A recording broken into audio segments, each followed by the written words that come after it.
Okay, this is a dress rehearsal for my presentation in the Practices Research PhD Mini-Symposium at the University of Salford on the 2nd of June 2021. My presentation is called Queering the Old Fool, or is he just queering himself? And it starts now. Hello everybody.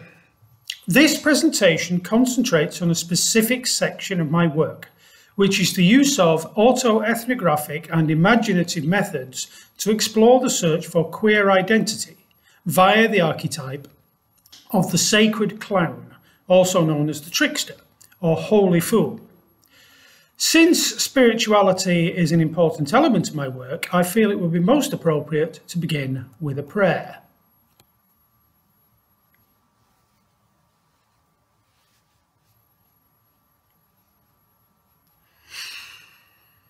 Oh Lord, won't you buy me a night on the town?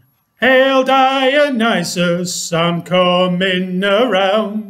We'll go out dancing and find my queer clown. So Lord, won't you come out and buy the first round?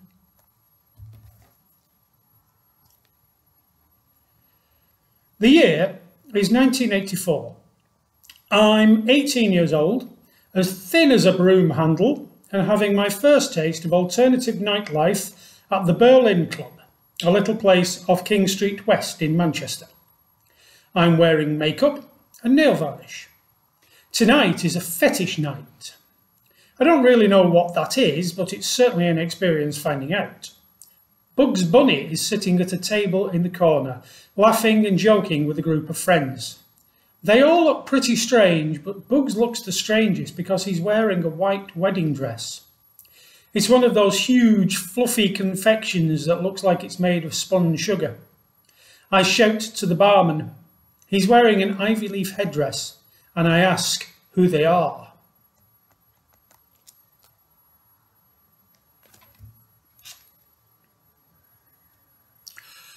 There are mythological figures, archetypes, that many people in the queer community particularly resonate with. They're often quite ambivalent in their morality and sexuality, and clownish in their actions. And Nancy the spider from Ghana is one. He tells filthy stories. Elegwa from the Yoruba people of Nigeria is another. He's a tricksy messenger who opens up the door between gods and people. However, I don't really understand why I personally have an affinity with them. The nearest I've ever been to Africa was seeing a girl whose father was Ghanaian.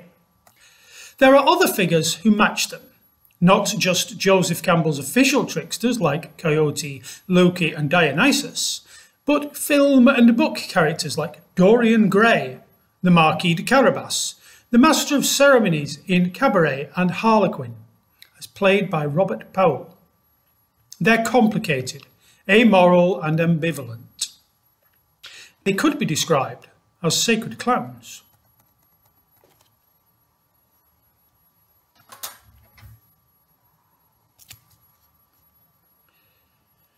It was 1983 and I was 17 years old. I had a steady girlfriend and I would catch the train to visit her most evenings. Walking home from the station, I would often see the same older guy. He was maybe in his 50s. He was coming home too, and he would walk with me and talk to me. Over time, the talk became more suggestive, more sexualised, and then one night he invited me in. I knew exactly what he wanted, and so I gave it to him. It was rubbish, and I probably should regret it. Probably. In 2011, when I was 41, I was writing a book about the Greek god Dionysus. People would ask me what he's the god of, and I would often say, wine, theatre and queer. It's odd that I like that word, considering how much it was used to insult me as a teenager, but I like its ambivalence. Like my grandparents used to say, there's no so queer as folk. From what I can tell over the noise, The Bugs Bunny crowd has someone called Nancy and someone else called like something. Apparently they're quite famous. There's only one woman with them and she's eating an apple. I wonder, since it looks like a wedding reception, who the groom might be. My eyes are drawn to a small, bald man at the next table. He looks grumpy and bored. The woman blows him a kiss and throws him an apple, but he ignores her. Bugs Bunny chooses that time to demonstrate a handstand on the table, and his skirt drops around his ears, exposing his fluffy tail to great applause. The little bald man isn't cheering though. He shoots Bugs a look as if he's about ready to kill the wabbit. Kill the wabbit, kill the wabbit.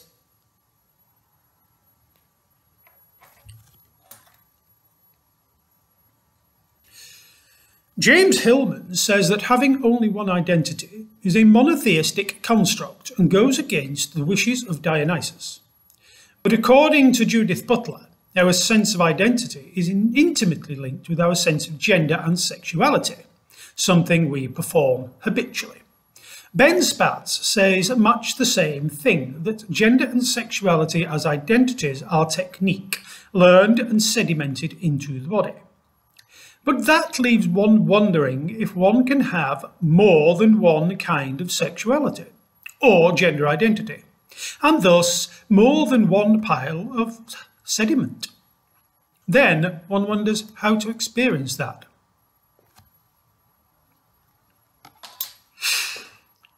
Young was asleep at the table, dreaming of Philemon's tale, so Hillman reached over and nudged him, bought him a pint of brown ale. He said, "The gods are all around us, they're hearing everything we do." Goffman took off his mask and yelled, "Bloody hell, I think that's true." "Look at the people all dancing. There's Hermes, Aphrodite and Zeus. Apollo is dancing with Hera and Hestia's sticking to Zeus. They're getting drunk with Dionysus, laughing with a sacred clown and sneaking outside with Eros, who's pulling their trousers down. Meanwhile, Pollock was fighting with Livenoir over voodoo and seashells and foam, and Goffman wondered if this was backstage or front when Judith Butler entered the room. "You know, it's all a performance," she cried. "We've learned to behave in this stead."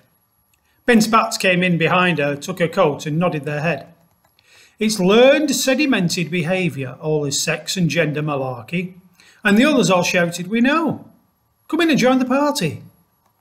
So they carried on analysing, pulling myths and theories apart, while the sacred ones danced all around them, the clowns and the queers and the tarts.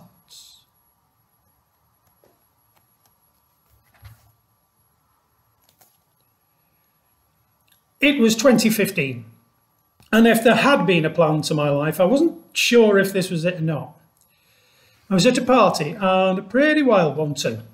I was with my girlfriend, she was 30, and my boyfriend, he was 23. I was nearly 50 and drunk. Not tipsy, drunk. And as the clothes came off, I didn't know whether to congratulate myself for my amazing good luck or hang my head and pretend I'm not an old pervert.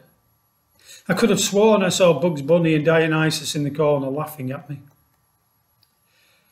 Training in a physical theatre workshop in 2019, we did a camp catwalk and I felt uncomfortable. I explained later that despite my complicated sexuality, I'm uncomfortable acting camp and thanked them for helping to push me past that point. I'm somehow scared of my queer being real.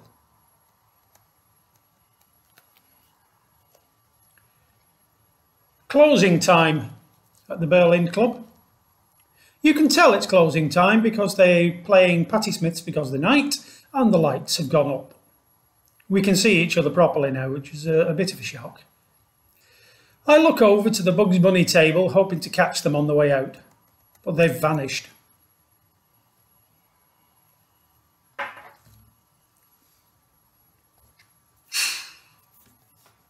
It's 2021. I'm 55 years old. I'm worried about backache from sitting too long while I type this text at the kitchen table. I'm a busy academic, a devoted husband, a responsible dad, and so I'm not wearing makeup and nail varnish. I'm somehow uncomfortable with my queer being real. I look at my phone, at my Facebook page. The background is Bugs Bunny reading the Principia Discordia, and the profile picture is Robert Powell as Harlequin, wearing the best costume ever, and I wonder who I'm fooling.